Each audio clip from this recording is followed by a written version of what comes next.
Namo Bhagavate Vasudevaya. Om Namo Bhagavate Vasudevaya. Jai, Prabhupada Padeshambrita aqui, Jai. Então ele continua falando aqui. A energia ilusória do Senhor Supremo nos arrebata,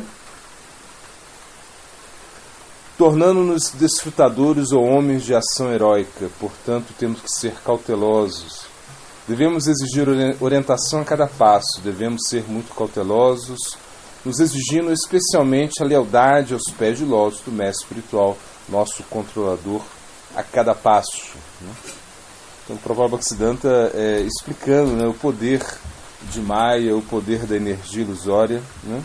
A cada passo, ela nos faz pensar como desfrutadores, ou homens de ação heróica, ou seja, nós nos tornamos monarcas de tudo aquilo que nós vemos, de tudo aquilo que nós percebemos. Por isso estamos sempre querendo tomar coisas, E essa é a nossa má fortuna, porque esquecemos da nossa verdadeira posição constitucional, que é ser servo, que é realmente se preparar para o sacrifício. Então, quando nós pensamos em termos de mundo material, nós não temos muita esperança nesse mundo material, porque ali sempre somos levados ou ao desfrute, ou à soberba, ou à renúncia. E na realidade a gente nunca encontra fim nisso. Então nós devemos, aqui como ele diz, ser muito cautelosos. Isso é muito importante. A cautela nesse mundo material é extremamente benéfica para nós.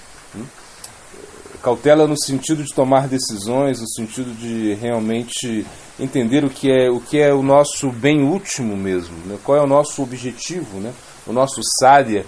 Qual é o nosso sadhya? Qual é o nosso objetivo? E nós entendemos que o nosso objetivo é experimentar a felicidade transcendental, a felicidade última da vida, que é o amor puro por Deus. Ou seja, então nós temos essa capacidade, ou seja, de certa maneira aí inerente em nós, de poder experimentar felicidade.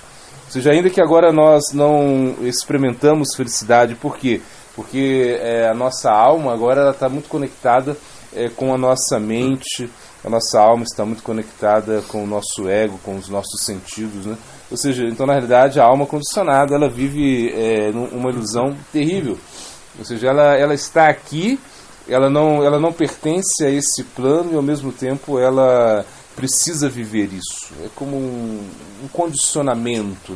Condicionamento significa que você obriga alguém a realizar algo contra até a vontade dele. Isso é um condicionamento, de certa maneira, um condicionamento forçado.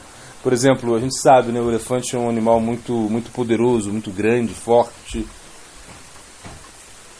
Mas muitas vezes nós vemos o elefante ali preso, amarrado numa corrente, a gente via isso, hoje em dia acho que não vê mais.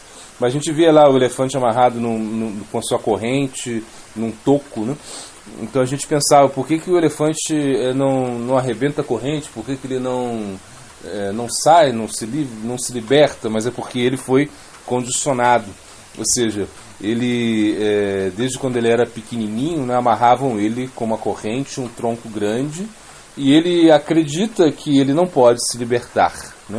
Ele cresce, ele tem força, mas ele se condicionou a isso. Apesar de todo o seu poder, ele não consegue usar esse poder. Então, nós temos um poder, uma força muito grande dentro de nós. E essa força é a força de conexão com Krishna. Ou seja, nós podemos nos conectar com Krishna, por quê? Porque, de certa maneira, nós pertencemos a Krishna, ou seja, nós temos as mesmas características de Krishna de forma diminuta.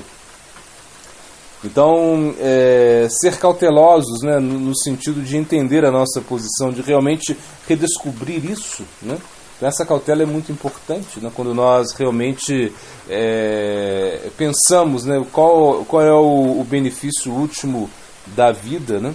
Savapunsham paradharmo yato bhakti adokshaye ahaitu kya pratihata yayatma suprasiddhyat. Então um verso muito famoso chamado Bhagavatam, e ele diz que o seu dharma, ou seja, a sua natureza, o seu dever é supremo, paradharmo, é um dever supremo. Você tem um dever supremo, você não tem um dever mundano.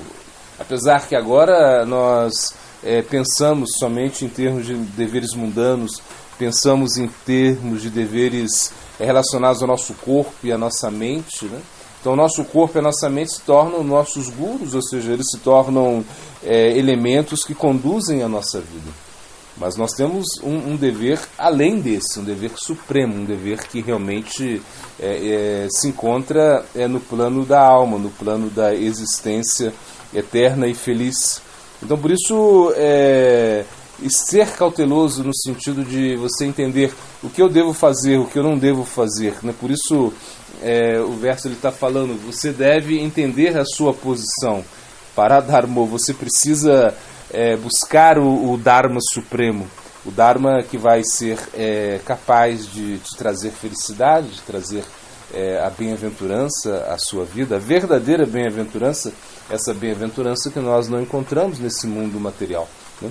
E aí, quando a gente entende, né, a nossa capacidade, ele está explicando, né, ou seja, o que nós temos dentro de nós, que é o Bhakti, ou seja, que é o amor, que é essa capacidade. Nós temos aí um Bhakti inerente, no sentido que você tem a oportunidade de despertar isso, você tem a oportunidade de ser muito, muito elevado na consciência, elevar a sua consciência, né? Então ele fala, né, ahaitu kya pratihata, ou seja, essa é a característica do Bhakti. Ele não pode ser detido. Então o Bhakti não pode ser detido. Ou seja, uma vez que ele começa a transbordar, você não consegue pará-lo. Isso é o Bhakti, essa é a característica principal do Bhakti, ahaitu kya pratihata. Ou seja, ele é sem causa e não pode ser detido. Ele não tem uma causa assim definida, ou seja, ele não depende de nada. Isso é o Bhakti, isso é o que nós temos de mais valioso dentro de nós, né? Então nós precisamos o quê? De orientação a cada passo, aqui Prabhupada Bhaktisiddhanta fala. Você precisa de estar orientado, né? Por isso, Siksha Guru Ketajani Krishnera Swarupa Antarami Bhakta Shestra Rei do Irupa. Então, se diz que você recebe a orientação, né? Tanto interna quanto externa. Então, você realmente tem ajuda tanto internamente, a ajuda de Paramatma, a ajuda do Deus interno, e você também tem ajuda externamente. Então, externamente, o Krishna ele envia o Guru, ele envia um agente divino, ele envia pessoas para te ajudar, pessoas que vão te orientar no caminho da vida espiritual, pessoas que vão colocar você a praticar. Isso a gente chama de sadhana bhakti, ou seja, quando você entra na prática, quando você começa a realmente atacar a energia ilusória. Porque nós devemos atacar a energia ilusória. Nós não podemos simplesmente estar sempre nos defendendo. E atacar, no bom sentido, significa que você precisa cuidar de você mesmo, né? E cuidar de você mesmo é estar direcionado ao cuidado do eu, ao cuidado do seu ser interno, né? Você precisa realmente entender que a sua vida depende disso, a sua existência depende disso. Você não pode realmente deixar de lado essa busca. Então, a orientação significa que você primeiro aceita um refúgio superior. Guru Padashraya Diksha Gurura Sevana Sadharma Siksha Pricha Sadhu Marganidhamana. Então, aí o verso está explicando, você precisa de tomar refúgio num guru, num mestre espiritual, num professor que possa te ajudar. Ou seja, isso é muito comum Quando você vai à escola, você precisa de um professor. Quando você vai à universidade, você precisa de um professor. Você precisa de um professor sempre. Se você quer aprender a dirigir, você precisa, né, alguém que lhe ensine, um professor da autoescola, enfim. Nós precisamos de professores, né? E esse professor é espiritual, ou seja, um professor que está querendo te orientar espiritualmente, né? Então, Guru Padashraya, Diksha, você precisa receber a iniciação espiritual. Diksha significa que você vai receber algo do plano superior. Ou seja, algo vai entrar no seu coração. Já não é mais o mesmo. Quando você recebe Diksha, você já se modifica. Você recebe a capacidade de poder se rebelar contra esse condicionamento material. Condicionamento material que coloca você sempre numa posição, coloca você sempre numa posição de ansiedade, né? Ou seja, sempre a energia material está acuando a nossa existência. Ele está sempre tentando nos colocar em situações muito conflitivas. Isso é o papel da energia material. Inclusive, a energia material ela é uma energia, né? É uma energia. Então, Krishna tem essa energia material, né? E ele pede, ou seja, a função dessa energia material é colocar você em ansiedade, é colocar você, afastar você de Krishna, imagina? Então se diz que ela também tem uma personificação, como tudo na cultura védica tem a sua personificação.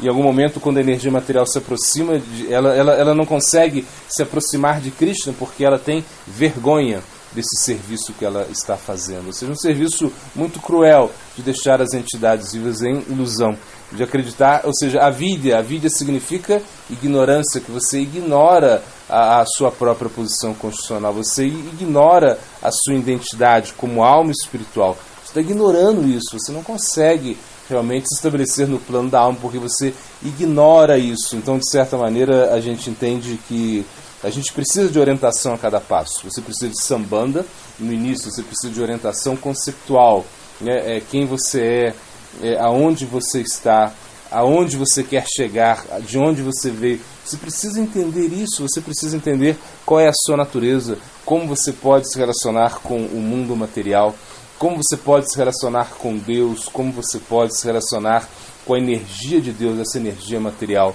Então, na realidade, essa orientação ela vai nos ajudar muito, né, a colocar a nossa existência em uma direção rumo ao infinito, porque nós somos desse plano, nós somos do plano infinito, ou seja, nós somos de um plano transcendental, nós não pertencemos a esse plano, e por isso nós estamos em ansiedade. É como, por exemplo, quando você está num país estrangeiro, ou quando você está fora da sua casa, né, você tem que ter muito cuidado, você está um pouco ansioso, sei lá, tomando conta da sua bolsa, percebendo aonde você vai, você não tem tanta tranquilidade assim, né?